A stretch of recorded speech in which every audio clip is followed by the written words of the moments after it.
யா அல்லாஹ் என் காஷ்மீர் அழகாய் மாறாதா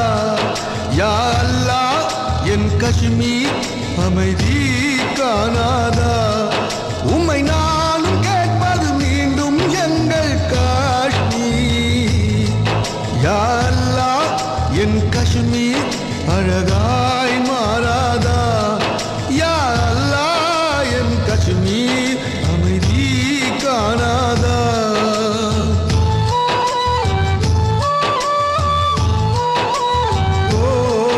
அந்த ஆப்பிள் தோட்டம் எங்கே